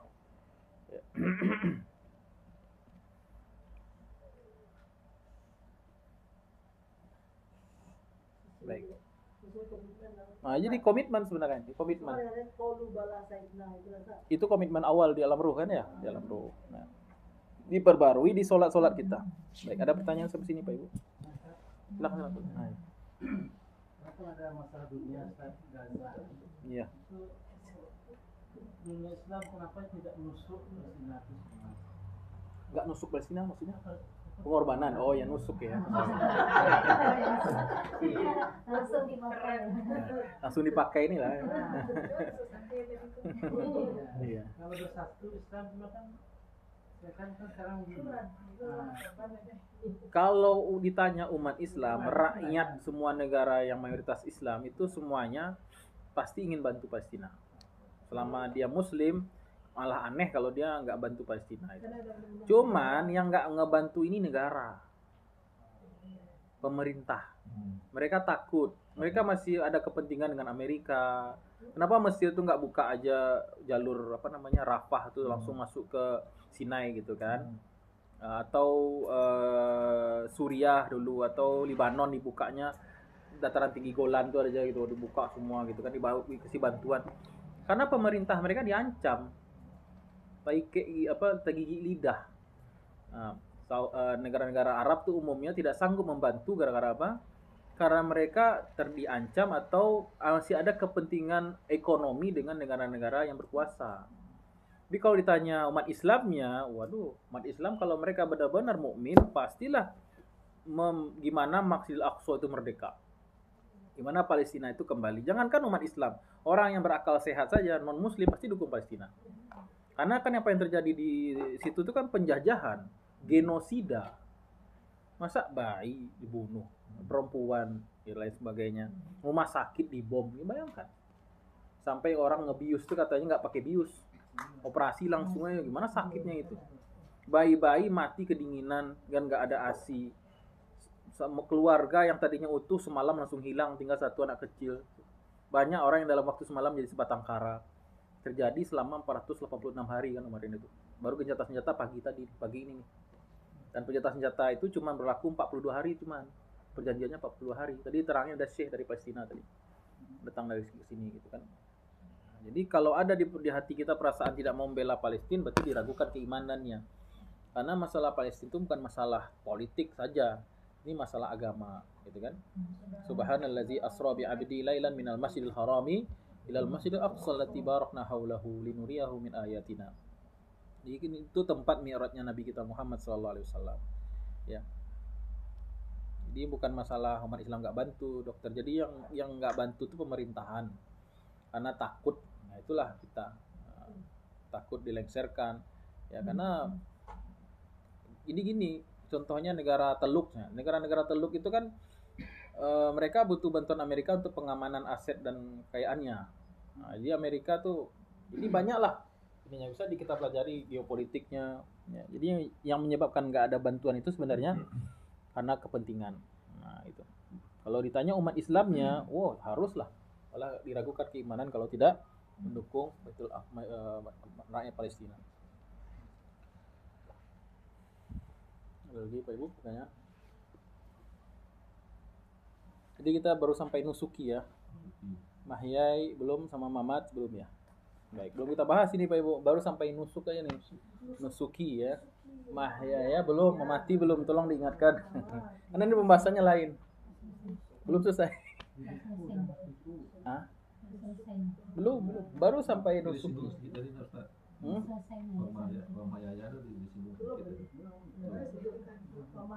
Ya udah disinggung sedikit, tapi kita belum dituntaskan. Kita kan nggak buru-buru kan Pak Ibu ya? Kita kan nggak kuliah semesteran nggak kita. Berulang-ulang juga nggak apa-apa. Sampai masuk dalam hati. Iya. Jadi gimana caranya supaya kita lebih khusyuk? Ya waktu tahajud atau sholat sendiri. Jangan buru-buru baca ini Pak Ibu. Jadi bayangkan makna tadi kan catat ya. Dibayangkan makna itu per kata. Kalau bisa diulang-ulang nggak apa-apa. Kan sholat sunnah kan bebas. Namanya sholat sendiri kan nggak mesti buru-buru. Inna sholati, renungkan dulu. Wa nusuki, renungkan dulu. Wa mahyaya. Nah, itu latihannya untuk sholat sunnah. Nah, kalau sudah terlatih sholat sunnah, pas kita sholat wajib, udah refleks aja inna sholati wa nusuki. Langsung dia otak kita langsung connect. Kenapa banyak sholat itu tidak connect bacaan? Karena emang nggak ada latihan. Nah itu masalahnya. Ibaratkan orang nggak pernah olahraga langsung maraton ya, tepar gitu kan. Jangankan sampai finish, setengah aja udah jantungan kali. Nah jadi bertarung tanpa latihan gitu. Nah, ibaratnya sholat wajib tuh kayak pertarungan utama gitu, liga utama. Nah latihannya pas tahajud. Saya gitu dulu Pak Ibu, beneran. Saya bukan dari kecil mondok ya. Jadi awal-awal itu emang begitu. Di satu-satu aja. Robbi, ighfirli, satu-satu. Warhamni, wajiburni gitu. Pelan-pelan. Nah, jangan buru-buru. Kalau buru-buru ya sudah, berarti nggak niat sholat khusyuk gitu kan. Jadi nggak. Berarti kan ini wajah tu wajib dia lagi itu wa ana minal muslimin. Sampai sana kita langsung Allahumma ba'id baina wa baina. Boleh? Khotoya ya. Boleh, boleh. Kita pendekkan itu masuk mulai. Boleh, Kalau mau baca itu kan dahsyat lah, Iya. Iya. Jadi itu bukan persoalan Muhammadiyah, NU memang riwayatnya ada semua. Cuman NU lebih cenderung nggak pakai bait, sedang Muhammadiyah cenderung pakai bait.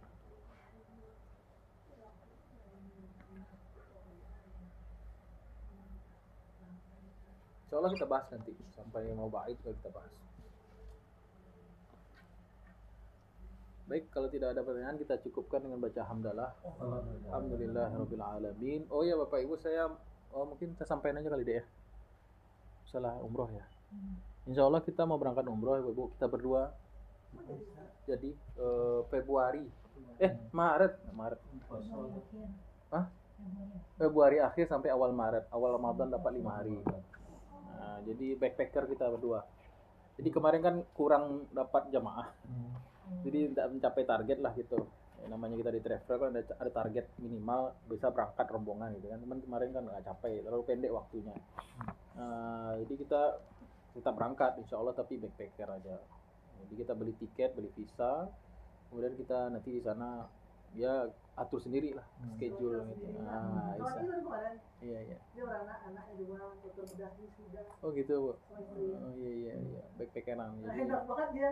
Iya. Pas kita libur panjang Desember kemarin, Ya. dia di sana sekian hari, habis itu ke Turki dia. Oh ke Turki. Ya. Kita Saudi aja. Saudi aja nanti tanggal 25 insya Allah 25 Maret berangkat sampai pulang ke Indonesia tanggal 5 Maret. 25 Februari berangkat, pulang 5 Maret. Jadi cara Puasa sana 5 hari, Ustaz. puasa dapat puasa 5 hari, tarawih 5 hari Masjidil Haram insyaallah. Tahun depan baru kita. Nah, tahun depan kita udah planning tuh. Rencananya Bu iya sama Pak Dokter, sama satu lagi adik Pak Dokter. Oh, sama Diki. Sama Dokter Diki, sama istri sekalian. Panas. Nanti istrinya lagi hamil. Oh, hamil. Insya Allah, alhamdulillah. Jadi kalau Hah? Alhamdulillah. udah lulus apa?